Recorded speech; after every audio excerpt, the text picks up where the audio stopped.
This is a Glimpse from the Globe interview. My name is Luke Phillips, and I'm joined by my fellow senior correspondent, Miles Malley. And we are joined today by Mr. Paul Pillar, who is a former veteran of the Central Intelligence Agency for 28 years. Yes. Is that correct? And has been a commentator on Middle East issues and foreign policy issues more generally, especially as they relate to the intelligence community. He was the executive assistant to the director of Central Intelligence, William Webster. He was the deputy director of the Counterterrorist Center back in the 90s. And he worked in the National Intelligence Council. He's been a fellow at the Brookings Institution. He is an editor at the National Interest magazine, and we are very grateful and privileged to have him join us today. So thank you for being with us. Good to be with you. So I guess the first thing we want to ask about is you wrote extensively about maybe the misuse and politicization of intelligence leading up to the Iraq War by the Bush administration and national security officials at the time. Do you see similarities maybe with the way the Trump administration is handling intelligence regarding the Iran nuclear deal? There are some very disturbing similarities. One can look at the televised speech which President Trump gave less than 2 weeks ago announcing his non-certification of the JCPOA, otherwise known as the Iran nuclear deal. In that speech, he tried to tie Iran to, of all things, terrorist attacks by al-Qaeda. Apparently the basis for doing this, although he didn't state this explicitly, was the fact that there have been in the past some reports of some al-Qaeda operatives in Iran in a situation that, based on what we know, was mostly like house arrest. And yet, based on that, he even tried to make the case that Iran somehow shared responsibility for things like the al-Qaeda attacks on our embassies in Africa in 1998. We saw something eerily similar in the lead up to the Iraq War with the case that the Bush administration tried to make that there was, in President Bush's words, an alliance between the Iraqi regime of Saddam Hussein and al-Qaeda. The kinds of evidence, if we can use that word, that were adduced then were random contacts, the sorts of things where someone could say, well, there was a link or there was a connection because of some meeting that was held here or there, that sort of thing. Well, to say there's a link or a connection itself is meaningless. Adversaries have relationships and even reach agreements sometimes. So the idea of an alliance between the Iraqi regime and al-Qaeda was fanciful. It was simply false. And it was a politicization of the available information to try to sell the war. What we heard from Mr. Trump with regard to Iran sounded very, very similar. Can you go a little bit in some detail about how administrations can use intelligence in a non-politicized way, or what the best guidelines for using intelligence when making strategy might be? The textbook way in which intelligence policy relations are supposed to work is that intelligence is not supposed to be dedicated to any one policy objective, but rather is a subordinate function of government to inform policymaking by providing the best possible collection and analysis of information. And then the policymaker actually determines the policy. This process can become faulty in either of two basic ways, but one has been far more common than the other. The one that hasn't been very common in my experience is for intelligence officers themselves to inject their own policy preferences. Many accusations have been made along those lines, but in my experience, I've seen that perhaps happening just once or twice with not much effect. What is the far more obvious thing that's occurred, and certainly the run-up to the Iraq War was the outstanding recent example we've had, is policymakers selectively using bits and pieces of intelligence to try to make a case to the public. The best way in which intelligence can be used and should be used is for the policymaker to continually remember this isn't for the public, as the intelligence agencies are not a speechwriting staff. They are a support to you, Mr. Policymaker, in trying to give you the most accurate possible image of the situation overseas that your policy decisions are designed to deal with. It's unfortunate for more than one reason when we do see politicization. Not only is the public message being corrupted, but policymakers are in effect not availing themselves of the tremendous decision advantage that intelligence properly used can afford them. One of the biggest advantages they can have is to have a truly accurate, at least as complete as the information allows, a view of the problem they're dealing with. If they could just remember that, then we can get back to a proper intelligence policy relationship. So, heading into the second question, a more specific strategic question, with the fall of Raqqa and more territorial losses for ISIS, how is that going to change sort of U.S. involvement in the Middle East and in Iraq right now? And how does that change perhaps the push for autonomy that we're seeing among Kurds in Iraq? One of the biggest current questions about the direction of U.S. policy is whether previous statements by our policymakers that this was all about combating ISIS and doing away with ISIS will govern our policy, or will we see instead mission creep, as we've unfortunately seen in other places in which we become militarily involved, with our forces staying someplace to pursue other goals, to reduce the influence of an adversary or to do nation building or something else. That question is still an open question with regard to U.S. policy in Iraq.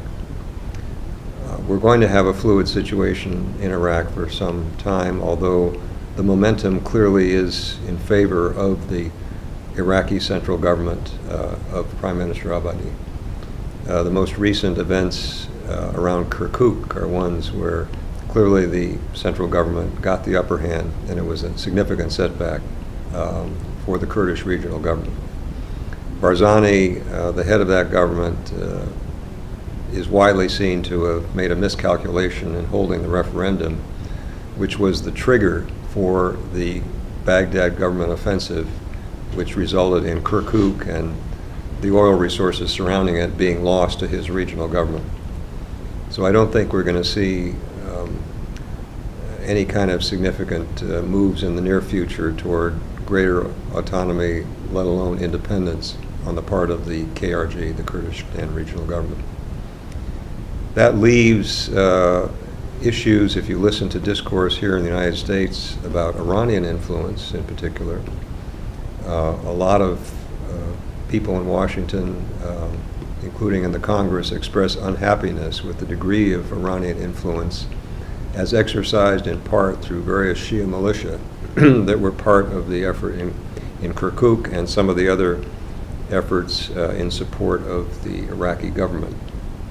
I think the main thing we need to remember here is Iraq and Iran are neighbors. They share a border of several hundred miles. They fought an extremely destructive war that lasted 8 years in the 1980s. And leaders in both countries realize that it behooves them to have a good relationship. That is in Iran's interest. It is also in Iraq's interest. And I think we in the United States, in deciding what our policy ought to be, need to accept that there is going to be a pretty good relationship between the Iraqis and Iranians just for geopolitical reasons and reasons of history, and we can't change that. In the aftermath of the Iraq invasion and the toppling of Saddam, a lot of commentators on the more neoconservative sides of the right have been arguing that with the old balance of power between Iraq and Iran broken, and with the prospects for a Sunni kind of alliance against the Iranians not particularly strong, the United States has to be the balancer in the region, if not the hegemon in the region. I'm sure you have strong feelings on that, but how would you specifically answer the balance of power question in regards to how do you keep any one state from becoming overly dominant in the Persian Gulf region? Well, first of all, I can't help but commenting that it's rather rich of neoconservatives to complain about Iranian influence when it was the Iraq War, which was the preeminent neoconservative project that did more than anything else in recent decades to expand Iranian influence, and specifically in Iraq, which we were discussing a moment ago. But as for the balance of power that you ask about, a couple of points in particular.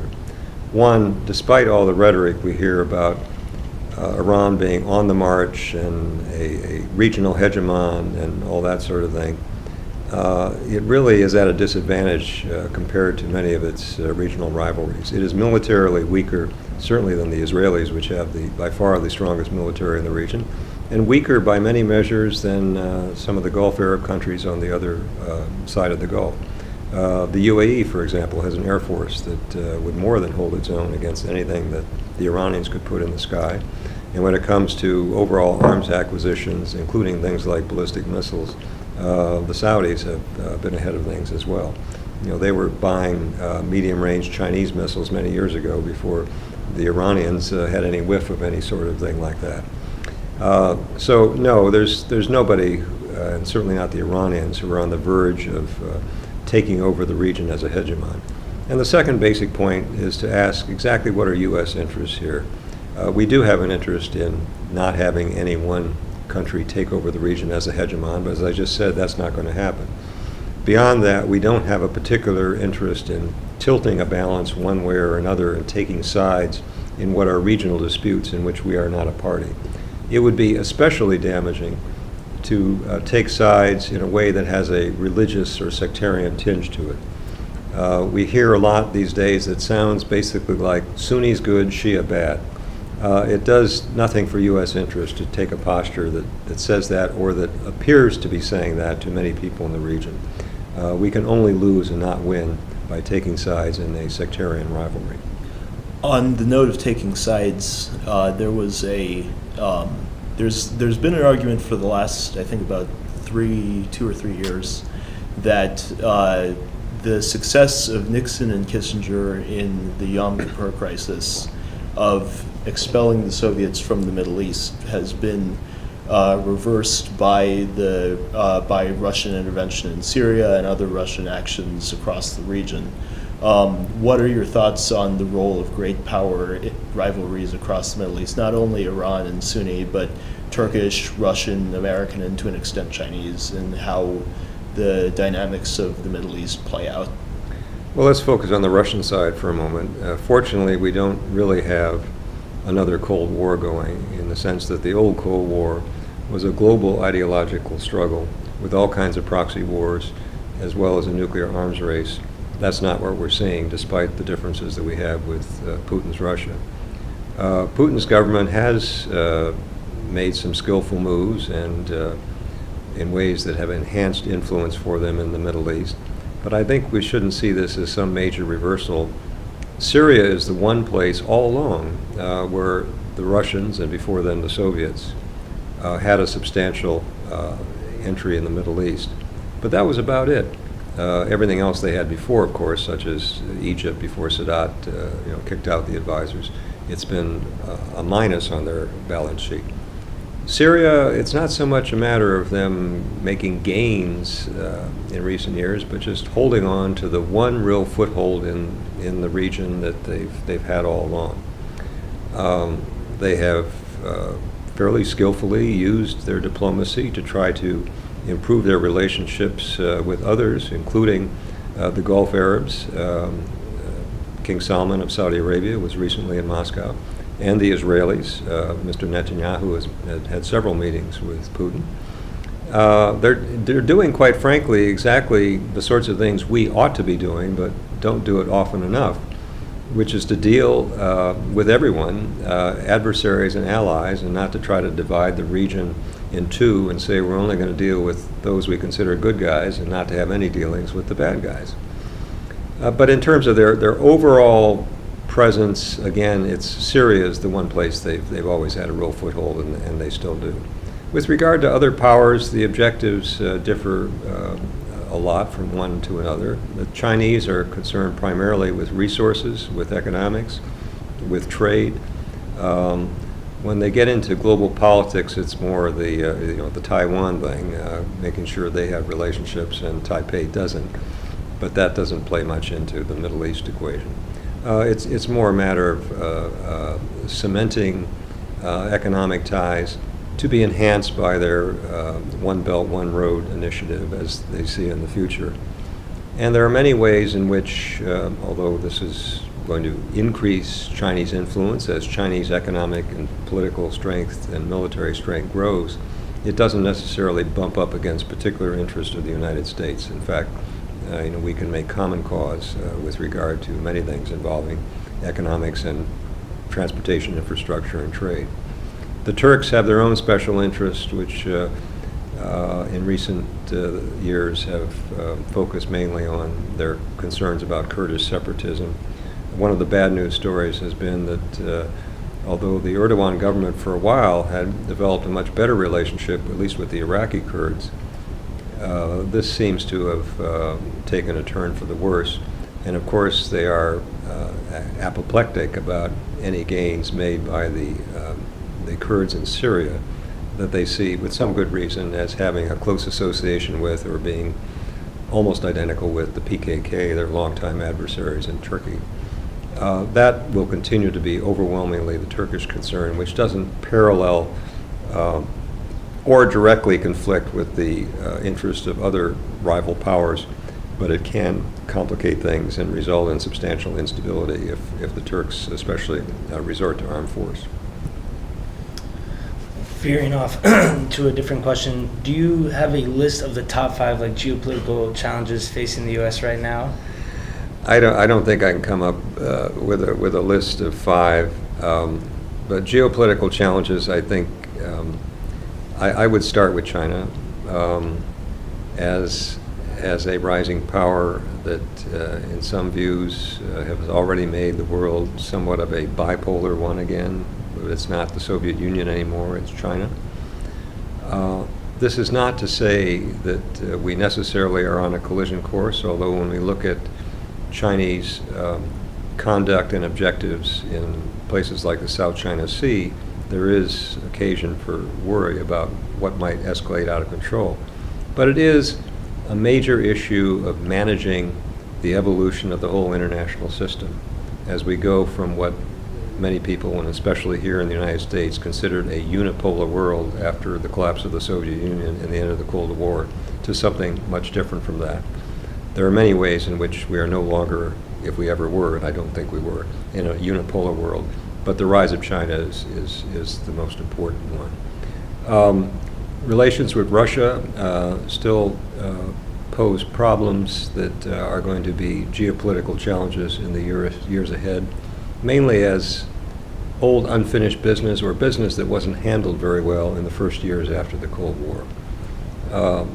Clearly there's plenty of blame to go all around, but I think the way events developed as they involved the expansion of NATO and how this has redounded to the disadvantage of international stability in places like Ukraine and the Donbass, it didn't have to happen that way.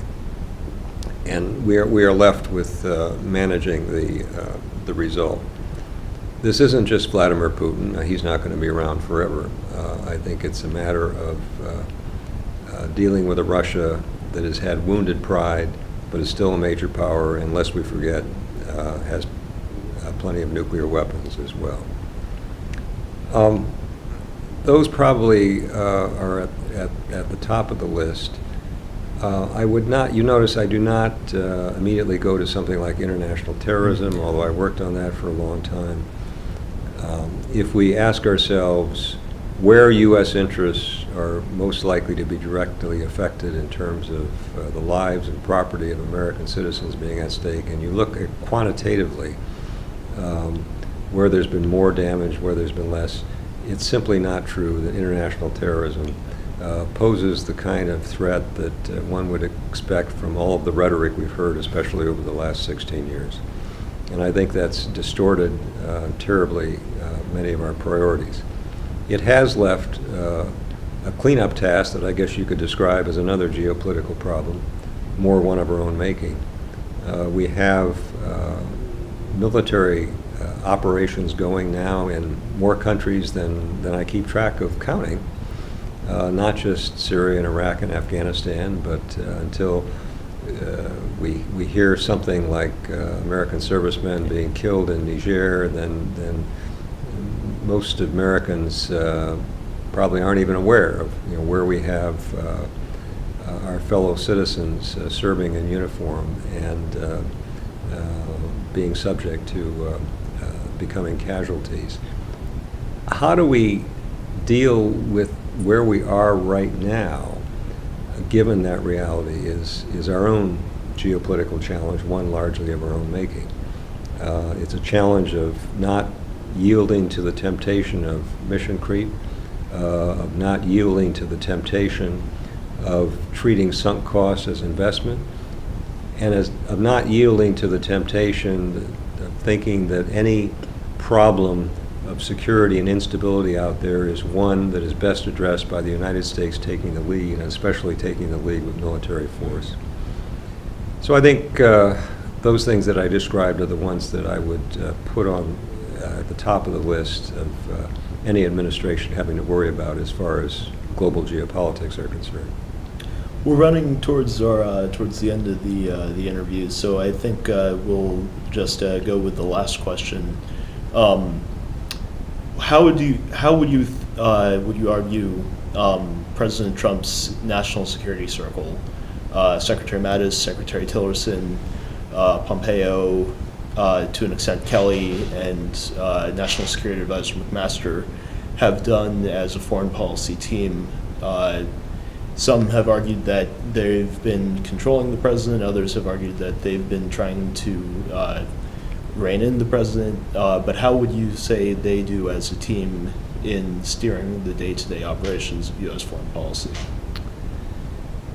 They are being subjected to a standard of performance which none of their predecessors has been subjected to, which is how well are they controlling this guy in the White House?